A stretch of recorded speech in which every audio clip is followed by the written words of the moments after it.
तो दोस्तों, हम इस वाले वीडियो में सॉइल के बारे में पढ़ेंगे। आपको पता है मिट्टी हमारे लिए बहुत आवश्यक है। इसी के ऊपर हमारा घर होता है, हम खेती बाड़ी करते हैं, मिट्टी से ही हम बहुत सारे रिसोर्सेज मिनरल्स निकालते हैं। जीव जंतु भी रहते हैं, बहुत सारे कीड़े मकोड़े भी, उनका घर है, अर्थवर्म का घर है। मतलब अगर मिट्टी ना हो, ठीक, तो समझ लीजिए कि लाइफ में दिक्कत होने वाला है, नहीं होगा संभव। तो ये एक इम्पॉर्टेंट नेचुरल रिसोर्स है और इसका क्लासिफिकेशन देख लेते हैं। तो अल्यूवल सॉइल है, ब्लैक सॉइल है, रेड एंड येलो सॉइल है, लैटराइट सॉइल है, एरिड सॉइल है। आपने कभी ये सोचा कि ये मिट्टी बनता है कैसे?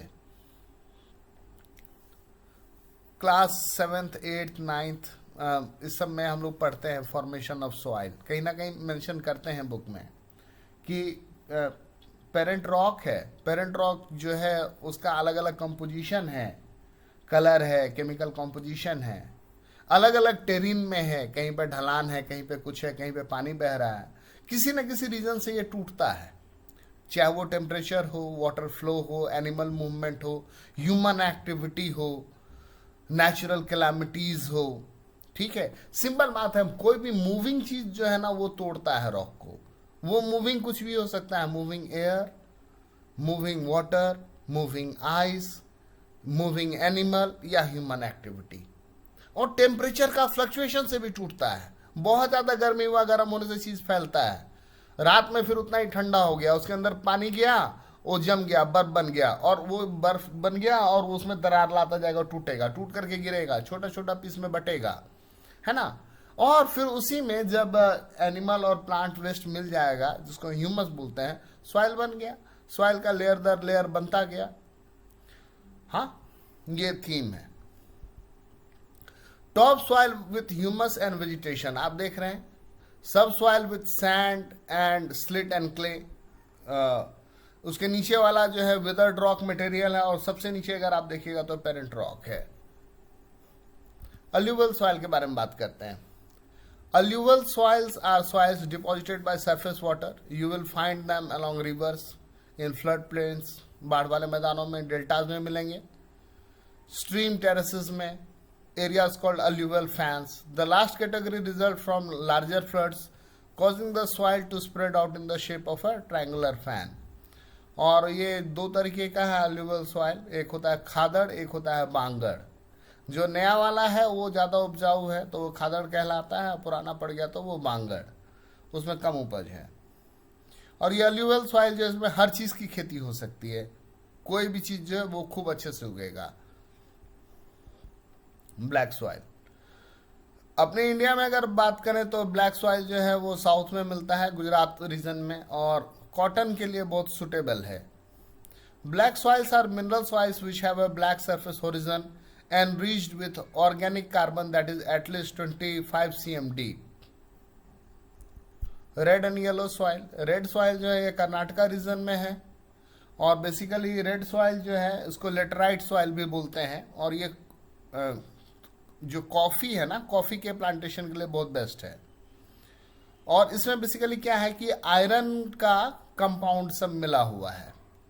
The fine grained red and yellow soils are normally fertile, बहुत उपजाऊ होते हैं, whereas coarse grained soils found in dry upland are poor in fertility, have a porous and friable structure. They are generally poor in nitrogen, phosphorus and humus. These soils are airy and need irrigation for cultivation. मैं क्या बोलूँगा, अगर आप माली से पौधे वौधे खरीदते हैं तो देखिएगा कि गुलाब के पौधे जो आते हैं तो उसमें देखिएगा कि लाल कलर की मिट्टी रहती है, वो बेसिकली वहां से कर्नाटका रीजन से आया हुआ होता है।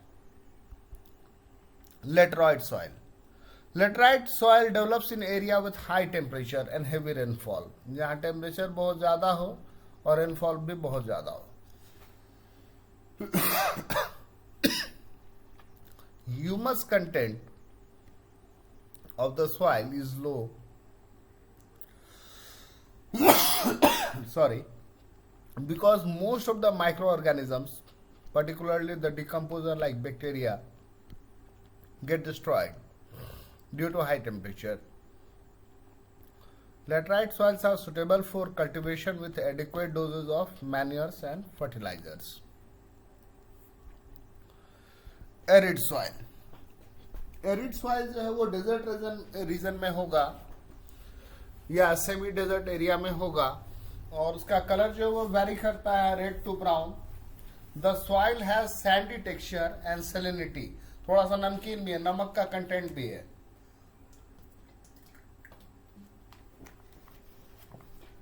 एज प्रिसिपिटेशन यानी बारिश जो है वो बहुत कम है. The temperature is high and evaporation is faster, making it lack in moisture and humus. Moisture कम है और humus भी कम है. Forest soil. Forest soils where soil formation has been influenced by forest vegetation are generally characterized by deeply rooted trees, significant litter layers or O-horizons, recycling of organic matter and nutrients including wood and wide varieties of soil dwelling organism. जो forest soil है बहुत उपजाऊ होगा. क्यों? क्योंकि पेड़ के पत्ते गिर रहे हैं, जीव जंतु हैं, जानवरों के भी. फॉरेस्ट है तो भाई बहुत सारे जानवर होंगे, उनके भी ड्रॉपिंग्स हैं. यानी इसका जो ओ लेवल है, जो सबसे ऊपर का लेयर है, वो सबसे उपजाऊ वाला होगा, अच्छा खासा ह्यूमस होगा और बढ़िया सॉइल होगा. दिखा रहा है आपको जनरल लैंड यूज कैटेगरीज की कितना है अलग अलग ईयर में. 2000 ये एक 1960 का डाटा है और ये 2014-15 का डाटा है. तो देख रहे हैं कि जो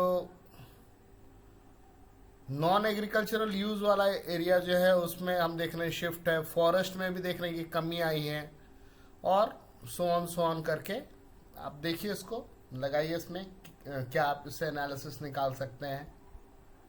लैंड डिग्रेडेशन, जमीन का खराब होना, बहुत सारा रीजन है. माइनिंग, खदान से डिफॉरेस्टेशन होना, have deteriorated the quality of land in Chhattisgarh, Madhya Pradesh, Jharkhand and Orissa. जहाँ पर माइंस हैं वहाँ पर इतना माइनिंग किया है, खोदा है और सब कुछ निकाल दिया है, बाहर फैला दिया है कंकड़ पत्थर या मिनरल्स भी, तो उससे खराब हो जाएगा क्वालिटी. ओवर ग्रेजिंग, जानवर चरा चरा करके भी बर्बाद हो गया है गुजरात, राजस्थान, महाराष्ट्र में, मध्य प्रदेश में. In Punjab and Haryana and western UP excess irrigation has resulted in water logging. बहुत सिंचाई करने वाटर लॉगिंग हो जाता है, leading to increase soil salinity. और उसमें सारा मिनरल जमा है तो मिट्टी नमकीन हो गया, खारा हो गया.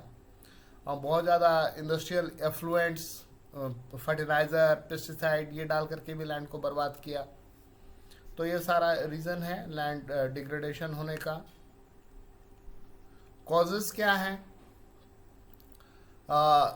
Include land clearance, poor farming practices, over grazing, inappropriate irrigation, urban sprawl शहर का बढ़ना and commercial development, land pollution including industrial waste and quarrying of stone, sand and minerals, है ना. तो इन सारी चीजों से जो है लैंड डिग्रेड हो रहा है आपका.